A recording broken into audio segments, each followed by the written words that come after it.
nosotros vamos a hablar sobre él.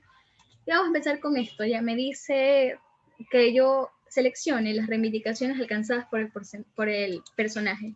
Dolores Cacuango, ¿qué mujeres relevantes aquí tengo? Les voy a hacer un resumen. Tenemos Tránsito, ¿ya? Tenemos Tránsito Maguaña, ¿ya? Que hablan siempre. Tenemos Dolores, tenemos también a Matilde Hidalgo, tenemos a Matilde Hidalgo, tenemos a Eva Perón, ella activista argentina, esposa del, bueno, no quiero decir que es esposa del presidente, es activista argentina, prócer del voto femenino argentino, primera dama de Argentina, entre más, ya. Ok, siempre nos van a hablar de estas mujeres. También nos hablan de Marie Curie, que es la química física del Nobel, y nos hablan de la piloto. ¿Cómo se llama la piloto? Es Andrea, algo así la piloto, ya, pero si le sale un nombre que no es de estos que mencioné, es Andrea. Ah, también nos hablan de Domitila, ya, Domitila es de Bolivia, y también nos hablan de Rigoberta Menchú. Rigoberta Menchú es una mujer descendiente de los mayas guatemalteca, ganó el Nobel de la Paz. Sí, ok, perfecto, entonces siempre le van a grabar esos nombres. Rigoberta Menchú, perdón, ya. Ya, todas estas sí, siempre la que me falta es la piloto, pero no le recuerdo el nombre. Ok, no importa. Bueno, sí importa que ustedes ya investiguen. Ahora, si se con base en el texto, seleccionen las ramificaciones alcanzadas por el personaje. Miren, Dolores se centró mucho en el fomento de la educación bilingüe, porque recuerden que con la llegada de los españoles se instituyeron muchas cosas de cómo eran los mecanismos de conquista, encomienda, concertaje, todo esto, obraje, todo esto que yo ya les he explicado también. Ahora, ella fomentó la educación bilingüe porque el indígena no tenía acceso a la educación porque la educación era en español. Entonces, ¿qué hacía? Pocos indígenas sabían español. Los indígenas que sabían español eran tal vez los que trabajaban como esclavos en las casas de los españoles o los que recogían en los conventos, pero siempre se les marginaba. Ok, entonces me dice, promovió que se garantice, no, el derecho a la tierra fue Tránsito. Se defendió el derecho, no, tampoco. La que impulsó el voto fue Matilde Hidalgo. Ok, promulgó cambios a las relaciones precarias de producción. Fue un trabajo que también hizo Dolores Cacuango. A ver, ¿qué me dicen? Sí, Amelia Earhart. Sí, perfecto. Ya aquí me dicen una alumna, me dice Amelia Earhart. Sí, la pilota es Amelia Earhart. Perfecto. Ok, vamos a continuar. Aquí tenemos la siguiente pregunta que nos dice, la civilización inca se desarrolló en la zona andina. Estos son los sistemas de producción que también tuve la oportunidad de explicarles en su momento. Nos dice la civilización andina se desarrolló en zona andina sudamericana. Su principal actividad fue la agricultura. La producción agrícola se organizaba controlada, no importa. Con base en el texto, seleccione las técnicas agrícolas utilizadas por la civilización descrita. ¿Ves? Me está hablando de la civilización inca. Y yo ya vengo estudiando que los incas se asentaron en los páramos altos. Entonces, para ellos, lo que hicieron fueron andenes. Ya, esos andenes eran terrazas de cultivo que, déjame ver si eran los andenes. Sí, ya, los andenes que se han visto en el Machu Picchu, creo allá, que se ven los escalones. Ya, los andenes también se les dice escalones. ¿Ya? Y los andenes fueron utilizados por la civilización inca. Esto también no es de adivinar, no, es de saber y saber, ¿sí? Léase por ahí, les recomiendo este grupo, ya le voy a escribir en el chat para que por lo menos aprovechen estos 4 días de estudio. Busquen Telegram, usted se va a Telegram y busque @EAS grupos 2. Buenísimo, buenísimo, léase todo lo que pueda leerse de ahí. Uy, espere que se me fue como mensaje directo, perdón. Ya les mando a todos. Déjenme copiarle. Usted puede ir a Telegram. Cuando entre, no ponga su número de teléfono, ¿sí? No ponga su número de teléfono porque en el CNC a veces ahí está filtrado y después le ponen cualquier cosa puede pasar. ¿Qué más tiene? Miren, las cochas. ¿Por qué yo elijo las cochas? Porque son cavidades compuestas de varios surcos para almacenar el agua de lluvia. Sí, no sé si se ha visto algún documental de Machu Picchu o de los incas, y usted se va a dar cuenta que ellos hacían como canalitos para que no mojen las casitas y directamente esa agua se vaya a los cultivos. Ya, entonces me queda con las cochas y los andenes. No es tanto de adivinar, es más de saber. Sí. Ahora, las chinampas son islas artificiales creadas en zonas lacustres de los valles para... Ya, las chinampas no recuerdo si eran los mayas o los aztecas. Ustedes saben casi lo mismo, pero sabemos que fueron distintos. Tenemos que en una competencia cuando un corredor llegó primero, le comunicaron que nadie había llegado antes que él, por lo que replicó que si nadie había llegado antes de él, él no llegó en primer lugar y no deben celebrarlo como el ganador. El problema radicaba en que por alguna extraña casualidad el corredor tenía un amigo llamado Nadie. O sea, una persona se llama Nadie, pero usted le está dando por sentado. Usted está ignorando que el nombre de Nadie es Nadie, que también había competido en esa carrera. Entonces, la falla de comunicación, ¿qué será? ¿No contradicción? No, no existe una contradicción y tampoco una no contradicción. Tercero excluido, no estamos excluyendo a nadie, pero sí estamos hablando del principio de identidad, porque nadie tiene derecho a llamarse nadie. ¿No ve que Manaví les pone un Superman Zambrano? ¿Qué más se puede esperar? A ver, continuar. Ok, es el principio de la identidad, ¿ok? Ok, tenemos aquí completar el término. Tenemos que el término democracia, chicos, el término democracia designa un modelo normativo que adopta un procedimiento colectivo de la toma de decisiones, que incluye participación de los potencialmente afectados, de las autoridades elegidas, el pueblo. ¿Ya? El pueblo y el alcalde.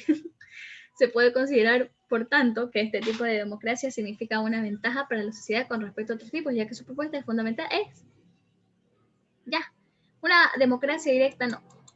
Chao. Ahora, una democracia deliberativa, sí, porque por aquí me dice que participa los potencialmente afectados, el pueblo y el GAT, que es el alcalde. ¿Ok? Perfecto. Entonces yo sé que es deliberativa, entonces vamos a ver si es por el diálogo o si es por la representación. Se puede considerar, por tanto, este tipo de democracia significa una, ya que su propuesta, mire, lo que posibilita es el diálogo de la comunicación, ¿sí? Porque la representación es cuando usted manda, digamos, al alcalde a hablar por usted. Ya, o como nosotros tenemos la democracia en Ecuador, que es una democracia representativa. O sea, nosotros vamos a votar, pero el que nos representa es Lenín Moreno, nuestro presidente, porque cuando le invitan a congresos en la ONU, van todos los ecuatorianos. No, claro que no van todos los ecuatorianos, solo va el que los representa, es decir, el presidente. Por ende, nosotros vivimos en una democracia representativa. ¿Sí? Eso a veces también le saben tomar.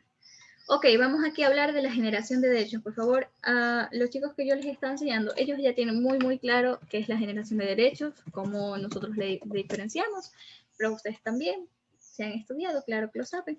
Ahora tenemos que todo ser humano tiene derecho a vivir su vida en libertad, igualdad y dignidad. Sin embargo, para que dichos derechos humanos aplicaran a todas las naciones, en 1948 la ONU redactó la Declaración Universal de los Derechos Humanos como un plan de acción global para la libertad y la igualdad. Así se protegían derechos de todas las personas en cada país y se promovía la cooperación entre naciones. Aquí nos está hablando de algo importante, nos dice la fecha, 1948. Yo sé que los primeros derechos que existieron fueron con la Revolución Francesa, que vinieron, ¿cuáles derechos? Derechos de ciudadano, derechos civiles y políticos, es decir, que usted podía participar en la política libremente, pero recuerden que primero tuvimos la Declaración de los Derechos del Hombre, ¿ya? Perfecto. Recordemos que los derechos de segunda generación, ¿cómo los identificamos los derechos de segunda generación? Los de segunda generación los identificamos con el sector industrial, con la revolución industrial. Sí, vamos con la revolución industrial, aquí nos dice, sí, con la revolución industrial, esos son los derechos de segunda generación porque son derechos sociales y económicos. Y ya los derechos que nos habla aquí, que son los de tercera generación, son los que vinieron después de la Segunda Guerra Mundial. Sí, que esos los decretó la ONU, que era como que para que todos estemos en paz, para que la economía esté estable y para mantener las relaciones de los países en pacificidad, en paz. Ya, perfecto. Entonces estamos hablando de la Segunda Guerra Mundial. Recuerde, la Revolución Francesa, primera generación, Revolución Industrial, segunda generación, ¿ya? Y la tercera es la Segunda Guerra Mundial, y los derechos de cuarta generación o quinta también vienen relacionados con todo este aspecto que se le llama las TICs, el derecho a la información. Eso viene relacionado con las TICs, el derecho a la información. Entonces ya nosotros podemos continuar con nuestro siguiente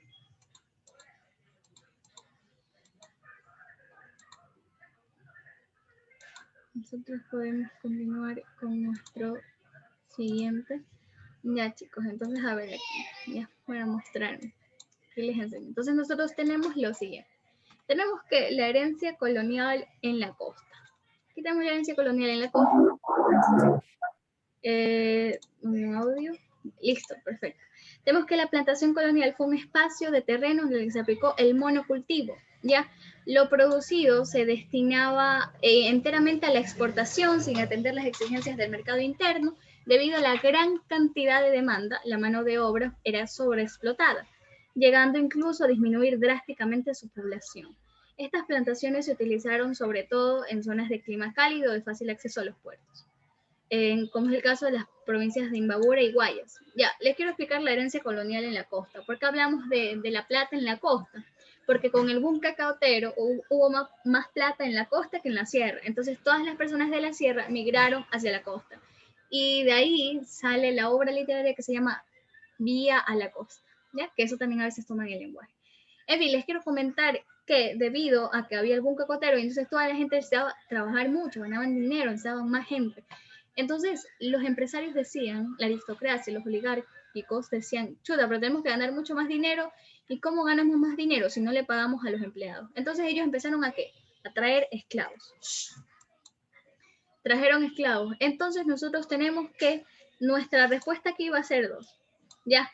Y la siguiente va a ser que debido a esa explotación del sistema económico, estábamos iniciando con las relaciones sociales de tipo capitalista. ¿Por qué? Porque el cacao se iba para afuera, ¿ya? El cacao se iba para afuera y aquí la gente la sobreexplotaban, no había comida, no había de nada. Entonces empezaron las relaciones sociales de tipo capitalista. Y se terminó mi respuesta. ¿Por qué dice aumento de las tierras ociosas? No, las tierras ya no estaban ociosas, las tierras empezaron a tomar valor. Recuerde que antes valor tenía la sacada de oro y de metales preciosos, todos para España se iban. Pero cuando eso se terminó, la gente se puso las pilas y empezaron a pararle bola a las tierras, a las haciendas, todo eso. Entonces, no hubieron aumento de tierras ociosas.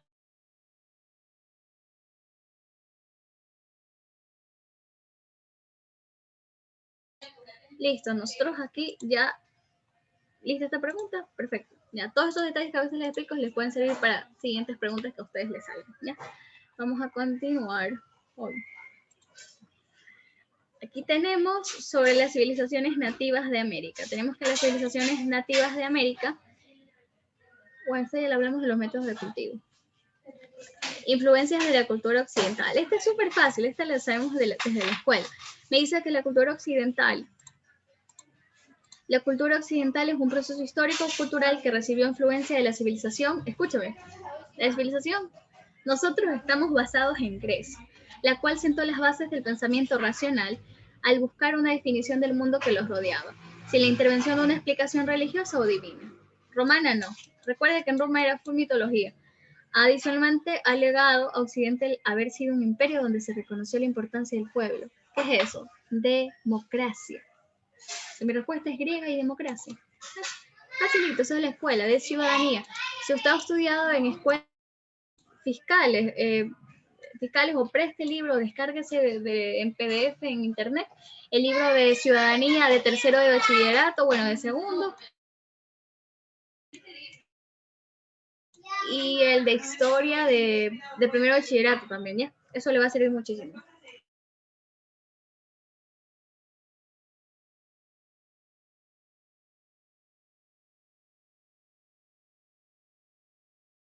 A ver, hablemos de Ecuador. Ok, aquí vamos a hablar de Ecuador un momento más y terminamos. Nos dice que seleccionemos los eventos que se relacionan con la tendencia migratoria descrita en el siguiente texto. Me dice que el contexto histórico, lo siento, el contexto económico del Ecuador a finales de los 90, escuchemos, a finales de los 90 originó una transformación en el proceso migratorio que hasta la fecha había evolucionado de manera estable. Sin embargo, en el año 2000, ¿por qué de manera estable? Estaba bonito el petróleo, pero luego se cayó. Bueno, regalábamos petróleo nosotros. Tuvo un cambio abrupto. Más de 560.000 personas salieron del país, cerca de un 4%. ¿Qué es eso? Feriado. Listo. Este proceso se caracterizó por los orígenes de la población migrante, se trasladaran al área. Ya. ¿Qué nos dice? Selecciona los eventos que se relacionan con la tendencia migratoria. Es decir, le están preguntando a usted por qué es que la gente ha migrado. Entonces aquí tenemos la respuesta. Dice, crisis internacional. No, esta crisis de Estados Unidos no. ¿Qué después? Dice, pérdida de ahorros en bancarrotas o quiebras bancarias. Sí, esta sí. Recuerden que hablamos del periodo bancario, pero como el CNC a veces es complicado, no le va a poner fácil las cosas, ¿sí? Ahí le pone con otras palabras. Ahora me dice que son organismos internacionales que promovieron al Estado que se ha... No. Y por último me habla del proceso inflacionario basado en la especulación de la moneda. Eso es cuando ya nuestra moneda en el piso. Y nos fuimos a la dolarización. Las que están de verde son las respuestas correctas. ¿Sí? Es cosa de analizar, ¿ya? Analizar. Si nosotros estamos hablando de la migración súper abrupta con Ecuador, feriado bancario. ¿Sí? Feriado bancario. Pero si le habla de una migración interna, digamos que si le habla de una migración interna, habla sobre el boom cacautero, cuando la gente de la sierra se vino a la costa para hacer dinero, con el boom cacautero y todo.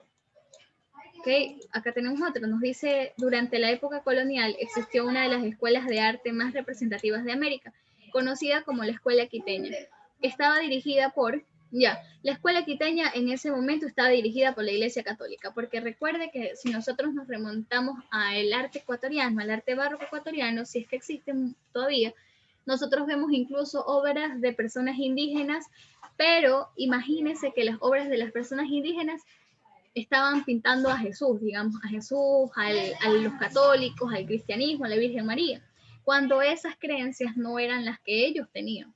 Ya, sus creencias eran el sol, la tierra, la luna, como ustedes saben.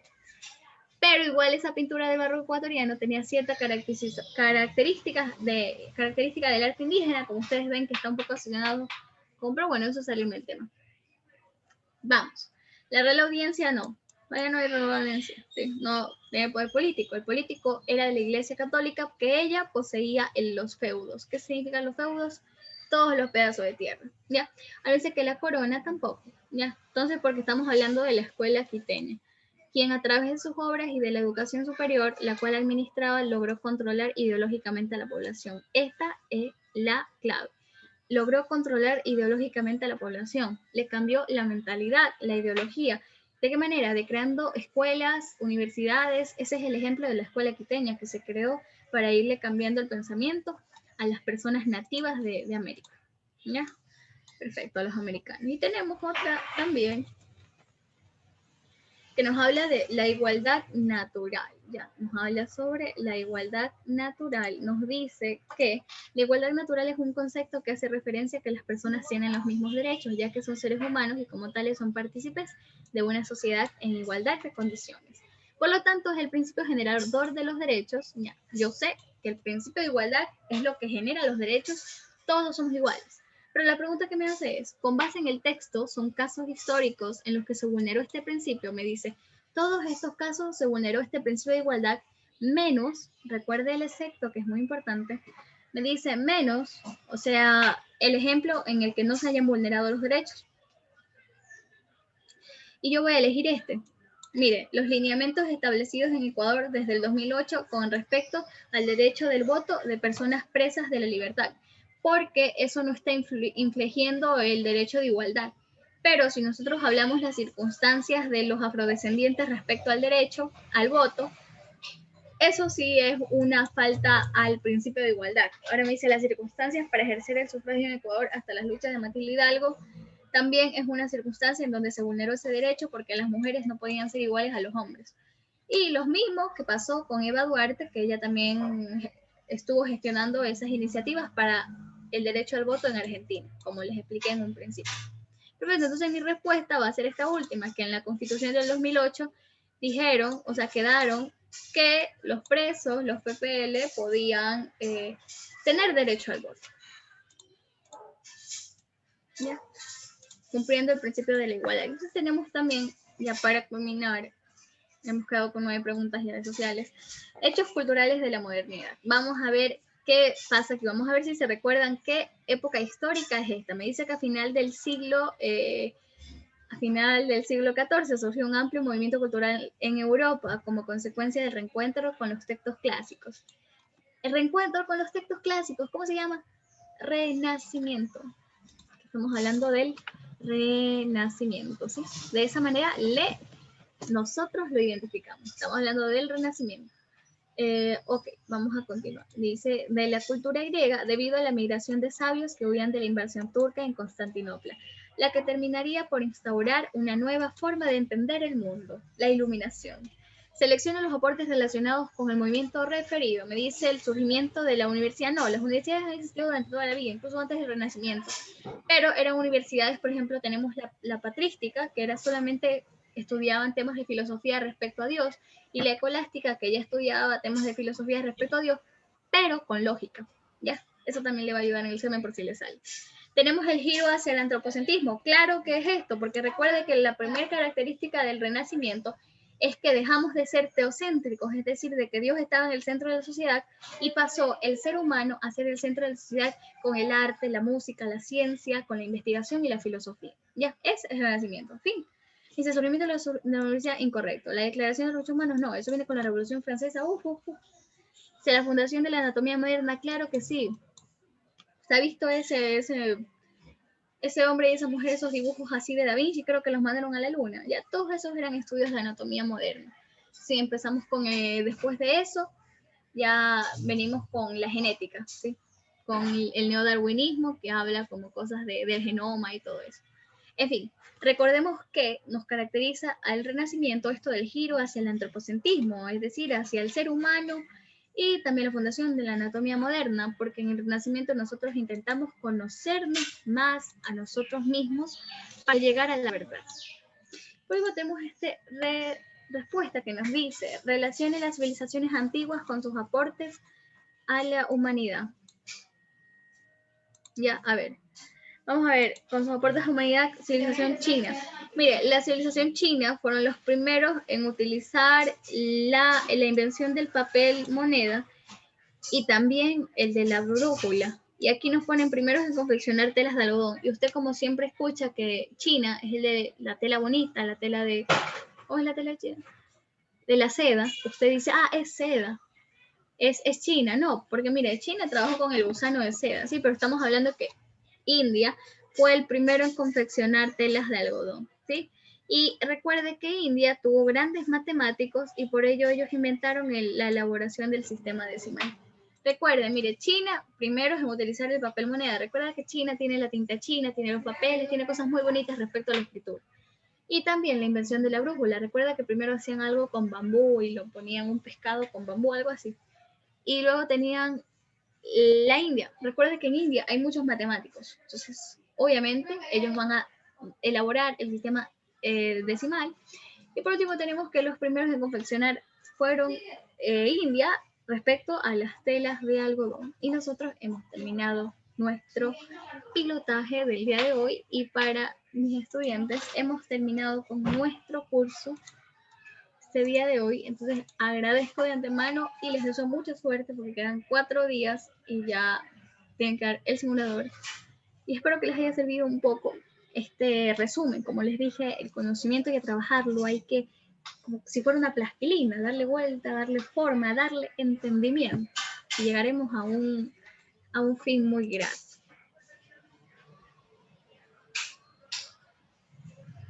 Ya, muchas gracias Sebastián y Milton. Ok, yo les voy a pasar en el grupo que envié el link, les voy a pasar el canal de YouTube. Ya, las clases de Zoom son hasta hoy, entonces no voy a volver a hacer, porque ya faltan 4 días, entonces yo hice clases durante todos estos meses. Me hubieses avisado y ahí la publicidad, que entonces listo, yo les voy a pasar, tengo varias clases guardadas, nomás me escriben al grupo para identificarle cuál ha sido que usted desea ver los videos, porque tengo muchísimas clases, tengo clases de todo el temario.